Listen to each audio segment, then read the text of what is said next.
Hello all. Have you ever wondered how electricity gets transmitted? Well, it is through the power cables. We all are aware that electricity is an integral aspect in our daily routine. And without electrical wiring, one cannot think about electricity. Wires can be more than just important in the 21st century. They are necessary and the most basic part. What is so useful about electrical wires, which makes them very important part of our daily life? Let's get started and understand in detail.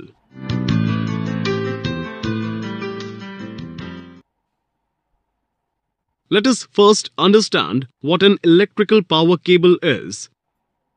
Electric power can be transmitted or distributed either by overhead system or by underground cable.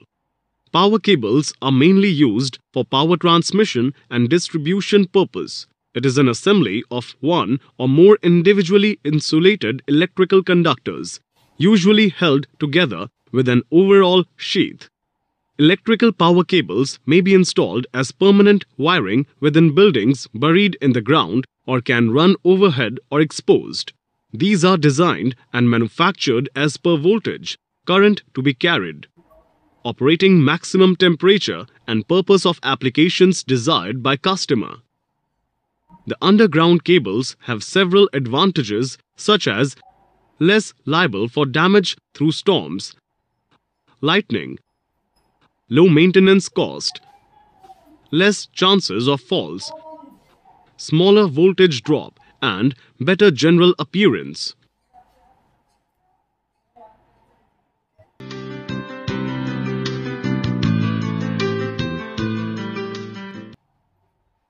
Now that you know what an electrical cable is, let us understand the various parts of it. There are various parts of a cable to be taken care of during construction.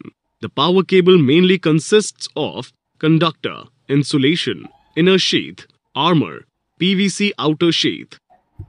Conductors are the only power carrying path in a power cable. Conductors are of different materials. Mainly in cable industry, we use copper or ATC, ABC and aluminium conductors for power cables. There are different types of conductor as Class 1, solid, Class 2, stranded, Class 5, flexible, Class 6, extra flexible, or mostly used for cords and welding, etc.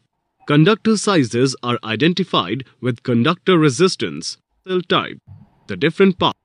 As you see, on the screen are two types of cables, H-type and HSL type.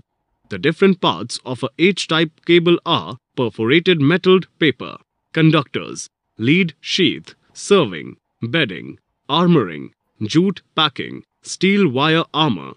The different parts of a HSL type cable are conductors, lead sheath, steel wire armor, jute packing, paper insulation, compounded tape, compounded Hessian type.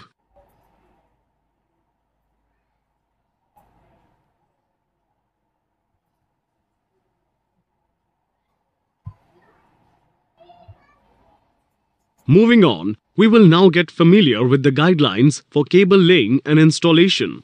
Talking about guidelines, the Indian standards 1255-1983 are considered for cable laying and installation. Selection of the route becomes the key for laying the power cables. It should first be decided keeping in view the immediate and ultimate use of the cable as an integrated part of the transmission and distribution system. There are various methods of cable laying and installation. They are laying direct in ground, drawing in ducts, laying on racks in air, laying on racks inside a cable tunnel, laying along buildings or structures. As you see, the table on the screen gives us the values for the minimum radii that a cable can be bent against its voltage values. The values are listed for the paper insulated lead covered, polyvinyl chloride and the cross-linked polyethylene cables.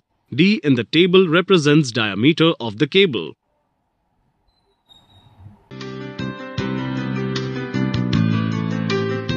Now delve deeper into the various methods of laying cables. On the screen are the standard values of the desired minimum depth of laying cables from the ground to the top of the cable. These values vary with respect to the voltage and location where they are supposed to be laid. The values shown have been laid down as per the Indian Standards 1255-1893.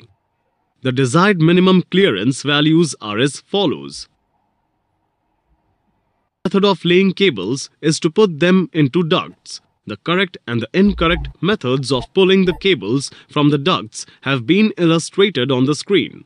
The correct practice is to draw the cable from the duct in the direction shown on the screen. This ensures that the cable drum does not trip. The laying of the cable should be in the same direction as the rolling. Drawing the cable from the direction shown on the screen will cause the cable drum to experience a torque and ultimately slip.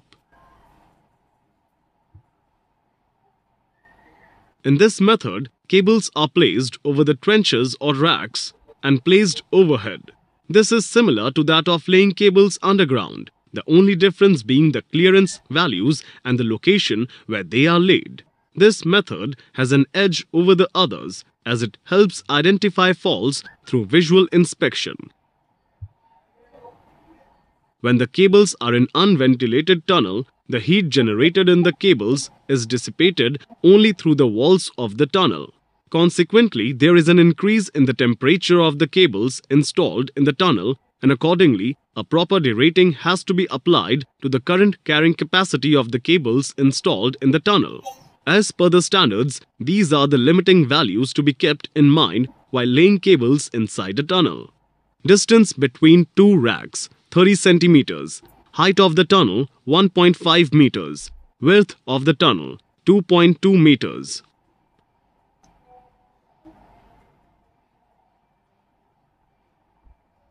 This method is again similar to that of the laying cables in air. Cable trays are used in this method as well. The cable trays are installed against the buildings or structures. This helps in laying cables. We will now look at the various methods the cables have to be pulled in order to lay them underground, in tunnels or in air. The cable needs to be pulled in a manner that it does not roll over. The right way to pull it has been represented through dotted lines on the screen. The radius is supposed to be 3 to 4 meters.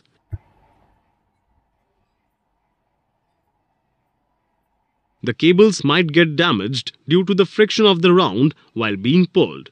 To avoid this, cable rollers are installed at various points in the cable trench and are pulled over them. Various types of cable rollers are shown on the screen.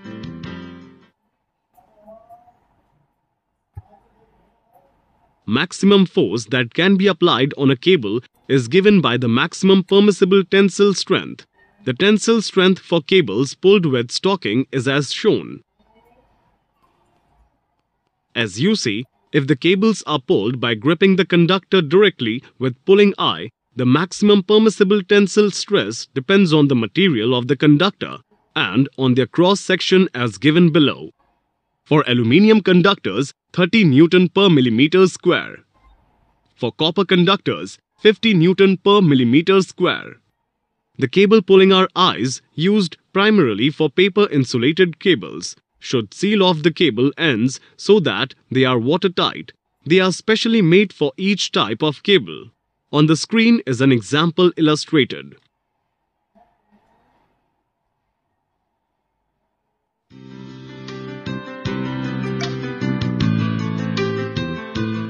To understand the jointing of cables, it is essential to be familiar with various parts of a joint box.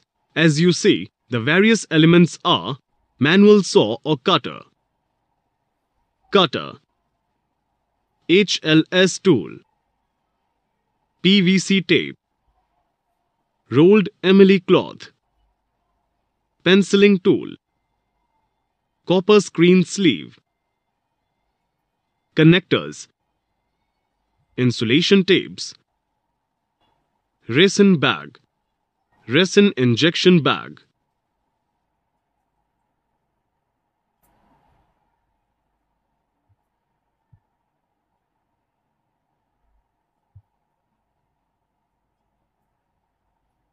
We shall now take a look at the animation and understand how the wires are jointed. Lay down both the XLPE cables facing each other. We shall now make the preparation. Make a mark on the outer sheath based on the cable size. Open the outer sheath with a manual saw or a cutter on the mark.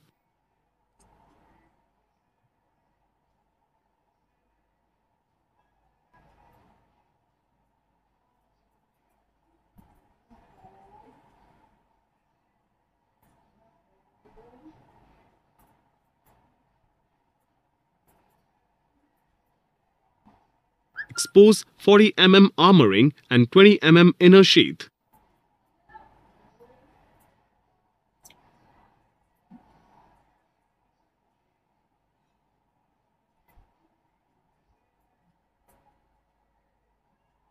Remove cable filler until copper tape screen is exposed.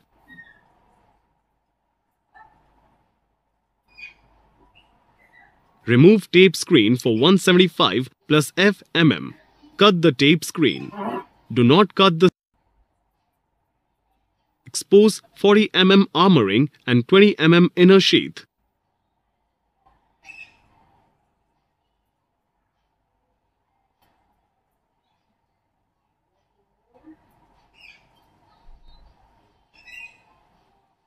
Remove cable filler until copper tape screen is exposed.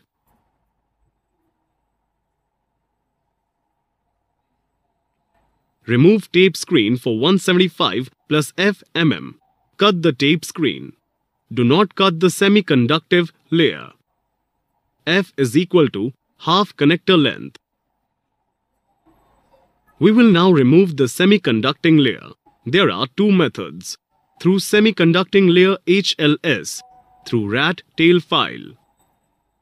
Firstly, we will understand how to remove the layer with the help of a HLS tool. There are two parts of the tool, red and the black parts. Red part, put the blade of the red part of the tool 20 mm from the copper tape screen cut edge. Black part, put the black part beside the red part. Set direction of the red part of the tool and make a 4-round cut first, followed by a charging direction to give 3 or 4 longitudinal cuts. Pull out the semiconductive layer.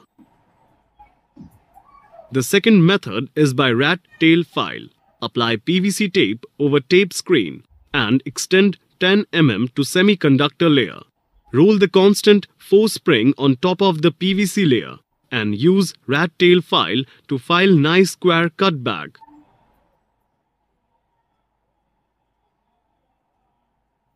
Use rolled emery cloth to further smoothen the semiconductive cut edge. Use cutter gently to make the lateral or longitudinal layer to pull semiconductive layer. Do not cut into the XLPE insulation. Pencil the XLPE insulation using penciling tool. Expose 5 mm of the inner semiconductive layer. Remove XLPE at half conductor length plus 5 mm. Smoothen the penciled area with emery cloth grade 150. Open XLPE insulation at the end of the cable core. Smooth them using emery cloth grade 400. Park copper screen sleeve over each core. Repeat the above steps for cable B. Install connector according to connector installation instructions.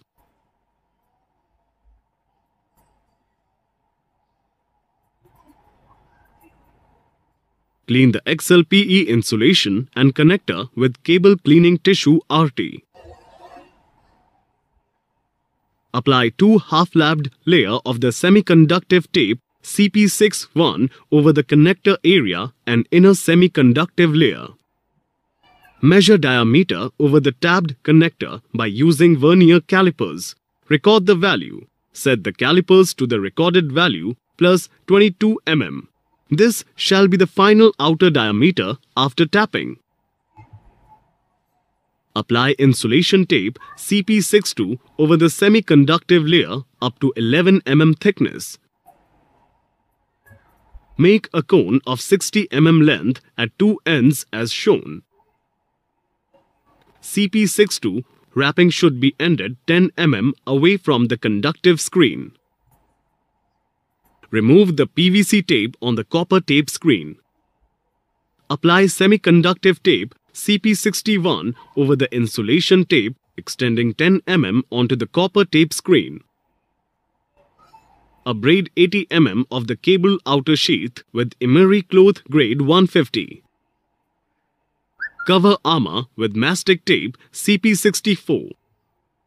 Next, slide and stretch the tinned copper sleeves 1.6 m on each cable core and secure it with small constant force spring equal to 2 PS per core.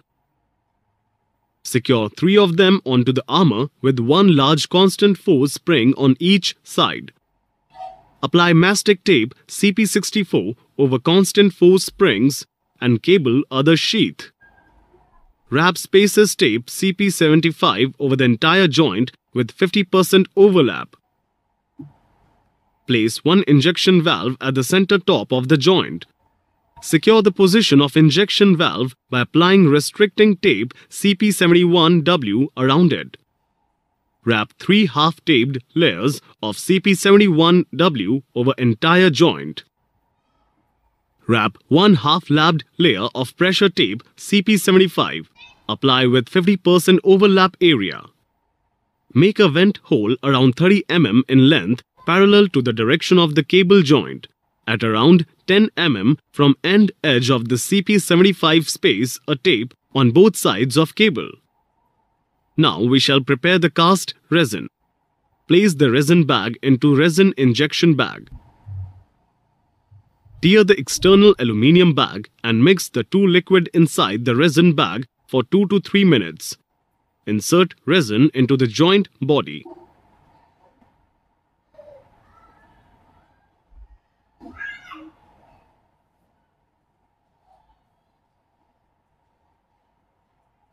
Do not backfill or move joint for 2 hours. The jointing of XLPE cable is now complete.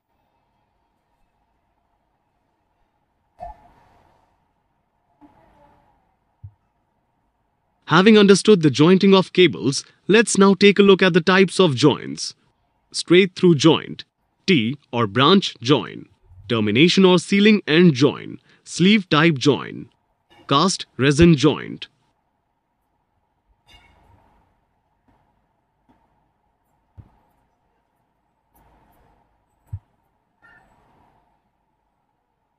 The basic types of cable jointing accessories available in the country at present are joint sleeves with insulating and bitumen-based filling compound suitable for jointing cables of voltages up to and including 33 kV.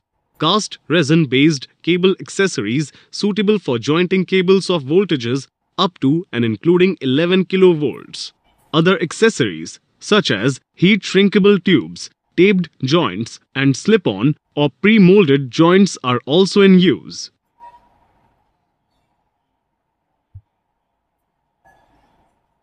IEEE 48 categorizes the terminations into 3 types. They are Class 1 termination, Class 2 termination, Class 3 termination. Class 1 termination provide electrical stress grading at screen terminus, non-tracking insulation surface between live and earth points, complete environmental sealing at the point of lug connection, the crotch, the earth connection. Class 2 termination provide stress control at screen cutback, external insulation leakage between live point and earth point. Class 3 termination provide stress control at screen cutback.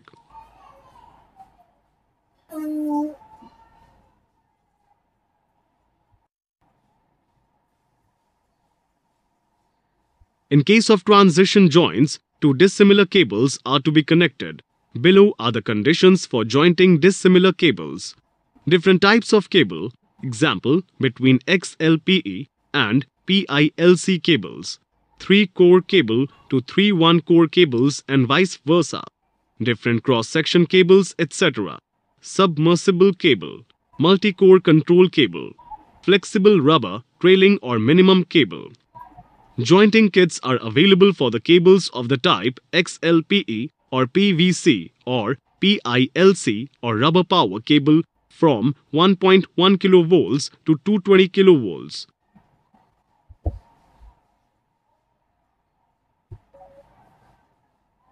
The figure on the screen depicts the T-join for a 3-core cable.